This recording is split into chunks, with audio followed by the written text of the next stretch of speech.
क्या आपके हाथ पैर में झंझनाहट रहती है? क्या सूनापन, जलन या चुभन महसूस होती है? कभी कभी ऐसा लगता है जैसे नसों में करंट दौड़ रहा है।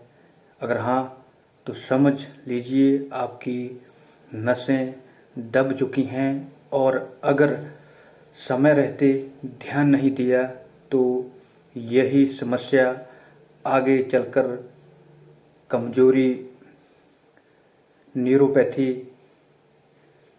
चलने फिरने में परेशानी या फिर वर्स्ट कंडीशन में लकवा तक का कारण बन सकती है।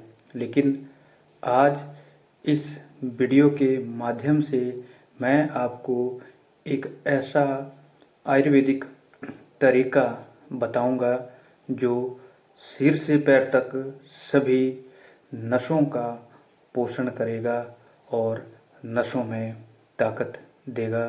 वीडियो पूरा देखना, एक भी स्टेप मिस नहीं करना। हमारे शरीर में नसें बिजली के तारों की तरह होती है। इनका काम है दिमाग में मैसेज पहुंचाना, हाथ और पैर की मूवमेंट,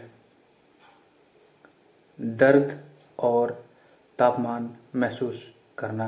हालांकि इनके बहुत से काम हैं, लेकिन ये संक्षिप्त में मैंने आपको बताए। लेकिन जब हमारा ब्लड का जो फ्लो है, ब्लड सर्कुलेशन, वो कम हो जाता है, या विटामिन B12 की कमी हो जाती है, या ब्लड ग्लूकोज की मात्रा बहुत ज़्यादा बढ़ी रहती है, या फिर हम लंबे समय तक एक गलत पोजीशन में बैठते हैं, तो उससे हमारी नसें दबना और डैमेज होना शुरू हो जाती है। यही कारण है नसों में झंझनाहट का, सूनेपन का और जलन का। तो आइए देखते हैं आयुर्वेद में किस तरह से इसको देखा गया है। अगर हम आयुर्वेद के दृष्टिकोण से देखें तो नसों की बीमारी का मुख्य जो कारण है वो वात दोष की विकृति ही मानी गई है। वात दोष की ही सभी दोषों में प्रधानता है। वात दोष से ही हमारे शरीर की सारी मूवमेंट्स और गतिविधियां होती है और कंट्रोल की जाती है केवल वात दोष के द्वारा ही। जब यही वात दोष विकृत हो जाता है तो फिर नसों में दिक्कत आना शुरू हो जाती है। लेकिन अब मेन मुद्दा तो ये है कि आखिर वात दोष की विकृति कैसे होती है और इसको हम कैसे समझें। तो शरीर में वात दोष की विकृति दो ही कारणों से होती है। नंबर 1, यदि शरीर में किसी भी धातु या दोष या मल का क्षय हो रहा है तो उस स्थिति में वायु की विकृति हो जाती है, वायु विकृत हो जाता है। जैसे ओल्ड एज में जो डिजेनरेशन की वजह से धातु क्षय हो जाता है तो वो क्षयजन्य वात विकृति उसको माना गया है। दूसरा जो वात के विकृत होने में जो कारण है वो है जब वात के ऊपर किसी भी दोष का या धातु का आवरण हो जाता है। जैसे वात दोष को अगर कफ या पित्त दोष के कारण इसका आवरण कर दिया जाता है और वायु का रास्ता जब रुक जाता है तो उस स्थिति में वायु विकृत हो जाती है। और विकृत परिस्थिति में फिर ये वायु हमारी नसों को डैमेज करना, उसको सुखाना शुरू कर देती है और हमें इस तरह के लक्षण मिलते हैं। तो अब अगर हम इसकी चिकित्सा की बात करें तो हमने इसमें जो प्रिंसिपल है, वो प्रिंसिपल जो सिद्धांत है चिकित्सा का, वो यही रहता है कि हमने अगर क्षय के कारण वायु की विकृति हुई है तो हम वहाँ पर धातुओं का पोषण करते हैं, पित्त का शमन करते हैं, हम बृंघन चिकित्सा वहाँ पे करते हैं, जिससे कि वायु जो है वो साम्यावस्था में आता है।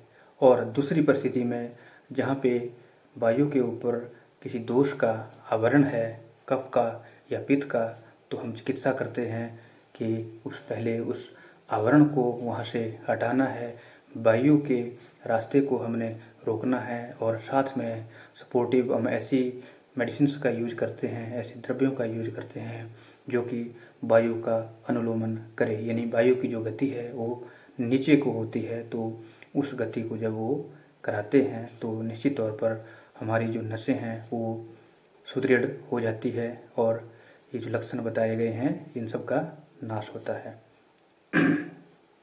अगर हम फर्स्ट कंडीशन में देखें जिसमें वायु की विकृति धातु क्षय से होती है, तो हमने जो वहाँ पे धातु का पोषण कराना है और हम इस तरह के द्रव्यों का, मेडिसिन्स का यूज करेंगे जो मधुर रस प्रधान हो, अम्ल रस प्रधान हो और लवण रस प्रधान हो। तो जो सीक्वेंस है वो यही रहेगा, मधुर, अम्ल और लवण द्रव्यों का सेवन। अगर हम औषधि की बात करें तो औषधियों में जैसे शतावरी, ब्राह्मी, मधुष्टि, बिदारी, अश्वगंधा और उर्स्तुकुद्दस, ये जो मेडिसिन्स हैं इनका अगर आप समान मात्रा में इनको इकट्ठा करते हैं, जैसे आपने 50-50 ग्राम सभी इकट्ठा कर लिए, तो इन सब को मिला के आप स्टोर कर लें और 2 ग्राम इसका सुबह शाम दूध के साथ सेवन करने से जो है वो धातुओं का अच्छे से पोषण हो जाता है। इसमें दूसरा जो सिद्धांत है, जो ट्रीटमेंट लाइन है, उसमें हमने ऐसे मेडिसिन्स का यूज करना है जो कि रस और रक्त को बढ़ाए और इसका अच्छे से संवहन हो, तो ऐसे द्रव्यों का या मेडिसिन्स का हम यूज करते हैं। तो रस और रक्त धातु पे काम करने वाली जो आयुर्वेद में प्रसिद्ध औषधियाँ हैं वो अरुग्यवर्णी बटी 2-2 गोली सुबह शाम और पुनर्नवादी मंडूर 2-2 गोली सुबह शाम इसका सेवन कर सकते हैं, जो कि शरीर में रस और रक्त का शुद्ध रस और रक्त का निर्माण करेगी और रक्त संचार को भी शरीर में बढ़ाएगी। तीसरे नंबर पे हमने आश्व और अरिष्ट का प्रयोग करना है, जो कि अपने वैवाई और विकासशील, वैवाई का मतलब जो एकदम शरीर में जो फैल जाता है और स्रोतों को, हमारे चैनल्स को खोलने वाला होता है। तो ऐसे आश्व और अरिष्टों का हम यूज करेंगे जो कि मेडिसिन्स को तुरंत प्रभाव से अपने टारगेट जो उसका ऑर्गन है वहाँ तक पहुँचाएंगे। तो इसमें जो आश्व अरिष्ट हैं वो जैसे महामंजिष्ठारिष्ट, कालमेघाश्व या फिर पुनर्नवारिष्ट, इस तरह के द्रव्यों का हम इस तरह के आश्व और इष्ट का प्रयोग हम करेंगे। चौथे नंबर पे हमने, जैसे मैंने पहले भी कहा कि हमने वायु का जो है अनुलोमन करना है। वायु की जो गति है, स्वाभाविक गति, वो नीचे की तरफ मानी गई है। जब ये गति विपरीत हो जाती है तो फिर ये वायु विकृत हो जाती है। तो हमने इस तरह के द्रव्यों का प्रयोग करना है जो कि वायु का अनुलोमन करें। तो इसमें सबसे श्रेष्ठ जो द्रव्य हैं वो दशमूल के क्वाथ या फिर दशमूलारिष्ट का सेवन 20-20 ml सुबह शाम पानी में मिला के, इसके साथ ही हम तेल का प्रयोग करेंगे, क्योंकि वायु के शमन के लिए सबसे जो श्रेष्ठ जो औषध मानी गई है वो तेल को माना गया है। तो एरंड तेल का सेवन जो है वो 10 मूल के साथ मिला के 20 ml 10 मूल 20 ml पानी और 10 ml 10 एरंड तेल को मिला के इसका सेवन जब हम करेंगे तो ये वायु का अनुलोमन अच्छे से हो जाएगा। साथ ही साथ वायु के और पित्त के शमन के लिए जो औषधि है, जो श्रेष्ठ औषधि मानी गई है, वो घृत को माना गया है। घृत जो नसें हमारी सूखी हुई होती है उनको वो स्निग्ध करता है, जो माइलिन शीथ है, माइलिन शीथ की वो रिपेयर करता है। इसलिए पंचतिक्त घृत जो एक मेडिकेटेड जो घृत आयुर्वेद में जिसका वर्णन किया गया है उसका प्रयोग 2-2 ग्राम सुबह शाम किया जा सकता है।